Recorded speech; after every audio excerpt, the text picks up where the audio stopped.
Okay, so how about this one? What if I broke down every fibre of your being into a pile of individual cells and then rebuilt you cell by cell? Are you still you? I'm lost.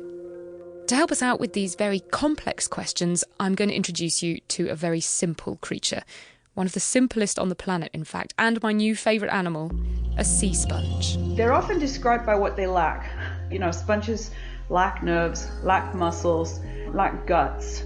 People get confused as to how they actually do things. This is Sally Lees, spongeologist. Is that your job title? Are you a spongeologist? Well, I am in certain spheres. She's a marine biologist, a professor of biological sciences at the University of Alberta, and sponges are her thing. I mean, it's amazing you can spend your life on this stuff, right? I mean, there must be something else to do. But sponges are aquiferous animals. They live in water systems, so marine and freshwater.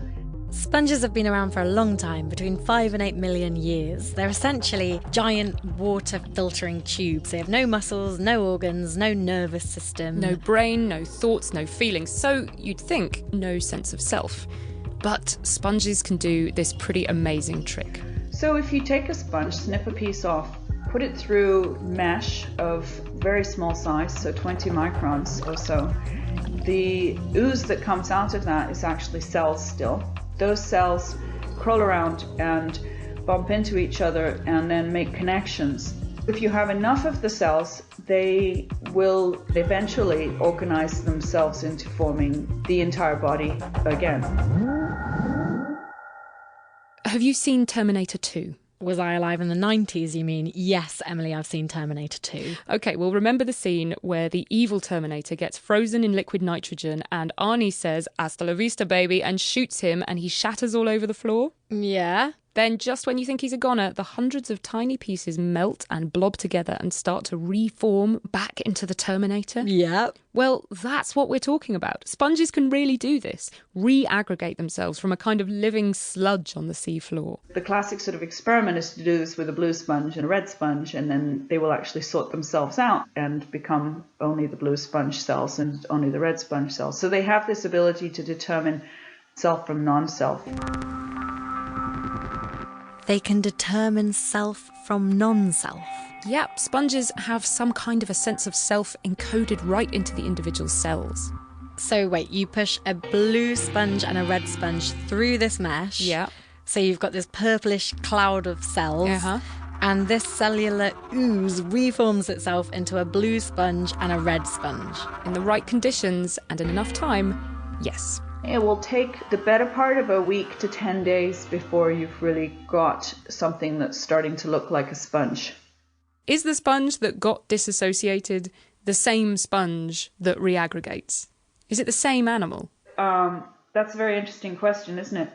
Genetically, it is. This is the million-dollar question, really, isn't it? Philosophically, is that the same sponge?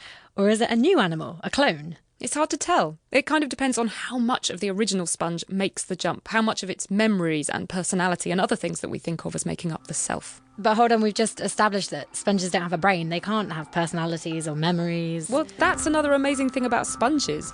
They kind of do. So you can actually watch them get irritated by things. How does a sponge get irritated?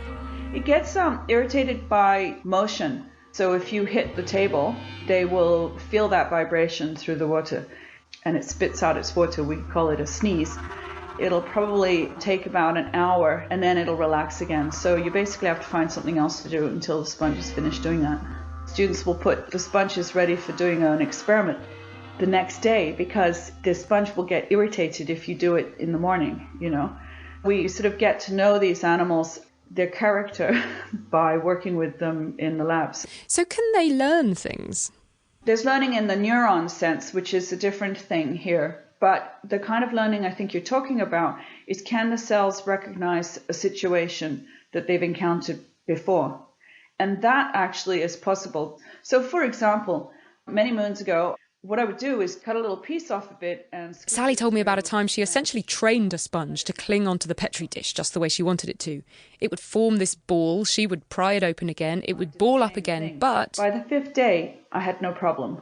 The tissue would adhere and do exactly what I wanted it to do. So in that case, they can learn and they can adapt. Would those adaptations survive this process?